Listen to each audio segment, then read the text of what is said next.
ಯಂತ್ರೋದ್ಧಾರಕ ಪ್ರಾಣದೇವರು ಅಂತ ಹೇಳಿ ಹನುಮಂತ ದೇವರ ದೇವಸ್ಥಾನ 16ನೇ ಶತಮಾನದೊಳಗೆ ಪ್ರತಿಷ್ಠಾಪನೆಯಾದಂತಹ ಹನುಮಂತ ದೇವರು. ಆಗಿನ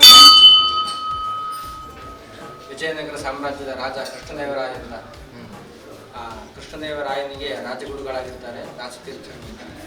ಆ ವ್ಯಾಸತೀರ್ಥರ ಒಟ್ಟು 732 ಹನುಮಂತ ದೇವರ ಒಟ್ಟು 732 ಹನುಮಂತ ದೇವರ ಪ್ರತಿಷ್ಠೆ ಮಾಡಿದ್ದಾರೆ. ಅದರೊಳಗೆ ಇದು ಮೊಟ್ಟ ಮೊದಲನೇ ಪ್ರತಿಷ್ಠೆ ಅಲ್ಲ, ಬೇರೆ ಸ್ಥಳಗಳಿಗೆ ಪ್ರತಿಷ್ಠಾಪನೆ ಮಾಡ್ತಾರೆ. ಇದು ಮೊಟ್ಟ ಮೊದಲನೇ ಪ್ರತಿಷ್ಠೆ. ಆ ವ್ಯಾಸತೀರ್ಥರು ಈ ಹುಟಿ ಕ್ಷೇತ್ರದೊಳಗಿದ್ದಾಗ ಇದು ತುಂಗಭದ್ರಾ ನದಿ, ನಮ್ಮ ಬಲಗಡೆ ಇರೋದು ತುಂಗಭದ್ರಾ ನದಿ. ಈ ಸ್ಥಳಕ್ಕೆ ಚಕ್ರತೀರ್ಥ ಅಂತ ಕರಿತೀವಿ. ಆ ಸ್ಥಳಕ್ಕೆ ಆ ವ್ಯಾಸತೀರ್ಥರು ಈ ಹುಟಿ ಕ್ಷೇತ್ರದೊಳಗಿದ್ದಾಗ ಈ ತುಂಗಭದ್ರಾ ನದಿ ಚಕ್ರತೀರ್ಥದೊಳಗೆ ನಿತ್ಯ ಸ್ನಾನವನ್ನು ಮಾಡಿ ಆ ಸ್ಥಳದೊಳಗೆ ತಮ್ಮ ನಿತ್ಯ ಪೂಜೆ ಇವುಗಳನ್ನು ಮಾಡ್ತಕ್ಕಂತಹ ಒಂದು ಪದ್ಧತಿಯನ್ನು ಇಟ್ಕೊಂಡಿರ್ತಾರೆ. ಹೀಗಿರಬೇಕಾದ್ರೆ ಒಮ್ಮೆ ಅವರು ಕಣ್ಣು ಮುಚ್ಚಿ ಜಪ ಮಾಡ್ತಾ ಇರಬೇಕಾದ್ರೆ ಅವರಿಗೆ ಹನುಮಂತ ದೇವರ ದರ್ಶನ. ಅವರ ಜಪ ಮುಗಿದಾದ ಮೇಲೆ ಕಣ್ಣು ಬಿಟ್ಟು ನೋಡಿದಾಗ ಆ ಹನುಮಂತ ದೇವರ ರೂಪ ಮಾಯ ಆಗಿರ್ತದೆ, ಅದೃಶ್ಯ ಆಗಿರ್ತದೆ. ಅವರ ನಿತ್ಯ ಅನುಷ್ಠಾನ ದೇವರ ಪೂಜೆಯೆಲ್ಲ ಆದಮೇಲೆ ಅಂಗಾರದಿಂದ ಅಂಗಾರ ಅಂದರೆ ನಾವು ಕೆಂಡಕ್ಕೆ ಧೂಪ ಹಾಕ್ತೀವಿ, ಧೂಪ ಹಾಕಿ ಆರಿಸ್ತೀವಿ, ಇಡ್ಲಿ ಆಗ್ತದಲ್ಲ, ಆ ಇಡ್ಲಿಯಿಂದ ಅಂಗಾರದಿಂದ ಆ ಬಂಡೆಯ ಮೇಲೆ ಹನುಮಂತನ ಒಂದು ಚಿತ್ರವನ್ನು ಬರೆದು ಪೂಜೆ ಮಾಡಿರ್ತಾರೆ. ಮತ್ತೆ ಮರು ದಿವಸ ಸ್ನಾನ ಮುಗಿಸ್ಕೊಂಡು ಪೂಜೆಗೆ ಅಂತ ಬಂದಾಗ ಆ ಬರೆದಂತಹ ಚಿತ್ರ ಅದು ಕೂಡ ಮಾಯ ಆಗಿರ್ತದೆ. ಈ ಥರ ನಿರಂತರ 12 ದಿವಸಗಳ ಕಾಲ ಆಗ್ತದೆ. ಆ 12ನೇ ದಿವಸ ದೇವರನ್ನು ಪ್ರಾರ್ಥನೆ ಮಾಡ್ತಾರೆ. ಯಾಕೆ ಹೇಗಾಗ್ತಾ ಇದೆ, ಆಶ್ಚರ್ಯ ಏನು, ಇದರ ಮೂಲಕ ನೀವು ನಮಗೇನು ತಿಳಿಸ್ತಾ ಇದ್ದೀರೋ ಅದು ನಮ್ಗೆ ಅರ್ಥ ಕೂಡ ಇಲ್ಲ, ಸೈಡಿನ ಸ್ಪಷ್ಟವಾಗಿ ತಿಳಿಸಿರಿ. ಆಗ ಕನಸಿನೊಳಗೆ ಅವರಿಗೆ ಪ್ರತಿಷ್ಠೆ ಮಾಡಿ ಅಂತ ಹೇಳಿ ಕನಸಿನೊಳಗೆ ಹನುಮಂತ ದೇವರಲ್ಲಿ ಅವರಿಗೆ ಸೂಚನೆ ಮಾಡ್ತಾರೆ.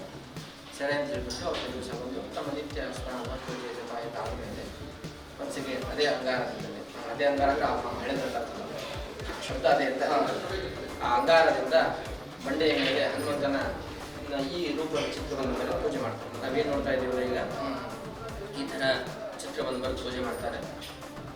ಅದು ಕ್ರಮೇಣ ತಾನಾಗೆ ದಿನದಿಂದ ದಿನಕ್ಕೆ, ವರ್ಷದಿಂದ ವರ್ಷಕ್ಕೆ ಒಡಮೂಡಿ ವಿಭವವಾಗಿ ಬಂದಂತಹ ಮನುಷ್ಯ ಕೀರ್ತಿ ನಿರ್ಮಾಣ ಮಾಡುತ್ತಲ್ಲ. ಇಲ್ಲಿ ಹನುಮಂತ ದೇವರು ಪದ್ಮಾಸನದೊಳಗೆ ಕೂತ್ಕೊಂಡಿದ್ದಾರೆ. ಬಲಗೈಯೊಳಗೆ ಜಪಮಾಲೆ ಇದೆ, ಎಡಗೈಯನ್ನು ನಾಭೆಗೆ ಸಮವಾಗಿ ಇಟ್ಕೊಂಡಾರೆ. ಸಮ್ಮುಖವಾಗಿರುತ್ತೆ, ನಮ್ಮ ಸ್ಟ್ರೇಟ್ ಫೇಸಲ್ಲಿ ಕಾಣಿಸ್ತಾ ಇದೆ. ಹನುಮಂತ ದೇವರು ಬಾಲದಿಂದಲೇ ಕಿರೀಟ ಮಾಡಿದ್ದಾರೆ. ತಲೆ ಮೇಲೆ ನೋಡಿ 3 ರೌಂಡ್ಸ್ ಕಾಣಿಸ್ತಾರೆ, ಲೈನ್ಸ್ ಹಾಕ್ತಾರೆ. ಬಾಲದಿಂದ ಕಿರೀಟ ಮಾಡಿದ್ದಾರೆ. ಮತ್ತೆ ಈ ರೂಪ ಅದೃಶ್ಯ ಆಗಬಾರ್ದು, ಭಕ್ತರಿಗೆ ಹನುಮಂತನ ದರ್ಶನ ಆಗಬೇಕು, ಹನುಮಂತನ ಅನುಗ್ರಹ ಎಲ್ಲ ಭಕ್ತರಿಗೂ ದೊರಕಬೇಕು. ಹಾಗಾಗಿ ಆ ಷಟ್ಕೋಣ ಯಂತ್ರವನ್ನು ರಚನೆ ಮಾಡಿ ಷಟ್ಕೋಣ ಯಂತ್ರದೊಳಗೆ ಕೂಡಿಸಿ ಹನುಮಂತರನ್ನ ಪ್ರತಿಷ್ಠಾಪನೆ ಮಾಡಿದ್ದಾರೆ. ಆ ಷಟ್ಕೋಣ ಯಂತ್ರದ ಹೊರಗೆ ಒಂದು ಸರ್ಕಲ್ ಇದೆ, ವಲಯಾಕಾರ.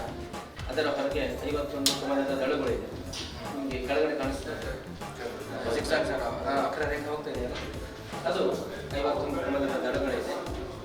ಅದರ ಹೊರಗೆ ಪೂರ್ತಿ ಹೊರಗಿನ ಒಂದು ವೃತ್ತದೊಳಗೆ 12 ಕಪ್ಪೆಗಳನ್ನು ಕೂಡ ಚಿತ್ರವನ್ನು ಬರೆದು ಪೂಜೆ ಮಾಡಿದ್ದಾರೆ.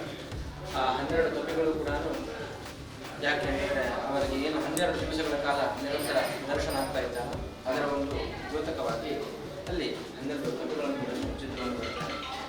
ಅನೇಕ ಬೀಜಾಕ್ಷರಗಳನ್ನು ಕೂಡ ಅಲ್ಲಿ ಬರೆದಿದ್ದಾರೆ. ಅವೆಲ್ಲವೂ ಕೂಡ ಒಂದು ಅವರು ಅಂಗಾರದಿಂದ ಚಿತ್ರ ಬರೆದು ಪೂಜೆ ಮಾಡಿದ್ದು ಕ್ರಮೇಣವಾಗಿ ಒಡಮೂಡಿ ಬಂದಂತಹ ವಿಗ್ರಹ. ಬಹಳ